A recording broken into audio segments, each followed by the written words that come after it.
The office of the Attorney General of the Federation is considered the most powerful ministerial office in Nigeria and is the only one specifically created by the Constitution. 64 years old Kwara State native Lateef Fagbemi from Ijagbo in Oyun local government area and 1984 law graduate from the University of Jos, who attained the status of Senior Advocate of Nigeria at age 37 and is reputed to be one of the most successful private lawyers in Nigeria, is to take charge of that office from Monday, August 21, 2023. He exudes a quiet and humble demeanor, but in the courtroom, Fagbemi is a hardball, assertive and dogged litigator. He has handled a number of high-profile cases, both political and criminal cases, some of which have redefined Nigeria's jurisprudence and constitutionality. One of such cases is the 2008 landmark Supreme Court decision in Rotimi Amechi vs. INEC. In that case, Amechi, who emerged the Rivers State PDP governorship candidate before his nomination was withdrawn and given to Celestine Omeha, was pronounced the validly elected governor 17 months after Omeha was sworn into office. Fagbemi is currently leading the APC legal team before the 2023 presidential election petition court. He is reputed to cherish his privacy. Apart from his legal work and court appearances, the newly appointed AGF hardly ever grants media interviews, although he enjoys a very cordial relationship with the journalists who cover the courts. Let me start from now thrusted into the limelight, occupying public office for the very first time in his life comes with a huge significance. He is expected to bring his private legal practice experience to help President Bola Tinubu carry out the much-needed reforms in the administration of justice in the country. This includes ensuring respect for the rule of law at a time government agencies have been openly flouting court orders. This Fagbemi spoke on during his Senate ministerial screening. That in matters of law, the Attorney General should be involved. DSS cannot be an island unto itself. EFCC cannot continue to, behave as if there is no law. There is law. And if you want to do investigation, you do investigation before inviting the accused person. It is not a question of inviting him and you say, we have caught a big fish. Then at the end of the day, you say you are investigating. So that also goes to the issue of the pace at which the course of justice travels. It can be slow, but it's very sure. Nigeria also has a high number of awaiting trial persons in its correctional centers, which has been linked to apparent faultiness in the country's criminal justice system.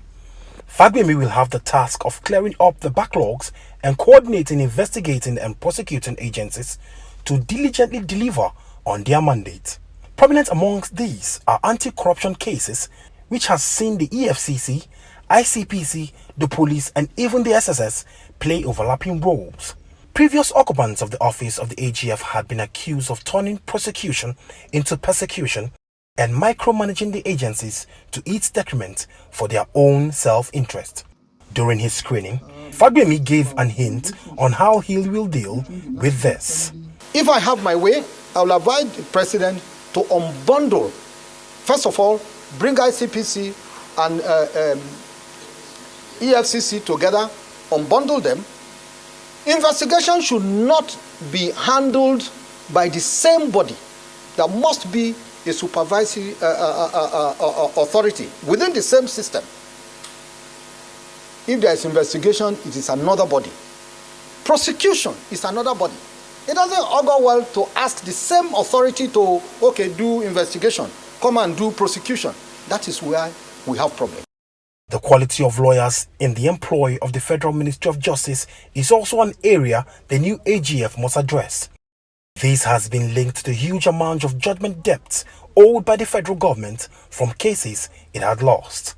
Just before President Muhammadu Buhari exited office, the federal government's judgment debt was put at 226 billion naira, $556.8 million, and £98.5 million, of which he sought the Senate's approval for payment. However, Critics have said that some of these cases are either deliberately botched or not prosecuted diligently due to a conspiracy between government lawyers in order to get payouts from government coffers. Some non-corrupt, God-fearing and honest politicians and or legal practitioners act based on national interest. But the problem with Nigeria is not politicians per se, but an attitudinal issue. We have a cancerous attitude towards leadership. But the people are so corrupt and based that you can hardly get people who have the interest of the country at heart. He needs to conduct a comprehensive review of all pending high-profile cases to prioritize them and fast-track the most important ones, set timelines, and assign dedicated prosecutors to deal with these matters expeditiously.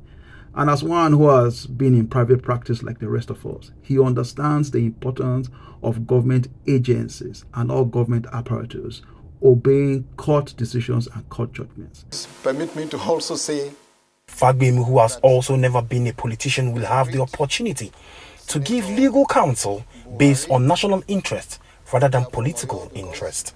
I disagree with you that Fagbemi has never been a politician. He has been, perhaps, he may not have been a pulpit type. This is also where some of his predecessors have lost their reputational integrity and have even been accused of political meddling and corruption. 3 previous AGFs are either facing corruption charges or are under probe for corruption and conduct unbecoming of the office of the Chief Law Officer of the land. He now has a golden opportunity to rectify this error and ensure that all government institutions, without further prompting, without any further request from anywhere, respect and obey court decisions. Because without the rule of law, this country will not stand. The new AGF is known to be a diligent attorney, and those who know him closely maintain that he will be above board and avoid the pitfalls of his predecessors in office. So we are watching. Minister of Justice. The Attorney General now has the burden to enhance the reputation of the office of Attorney General of the Federation and also ensure that constitutional democracy in Nigeria makes sense. Chibuzo Okezie, AIT News, Abuja, Nigeria's capital.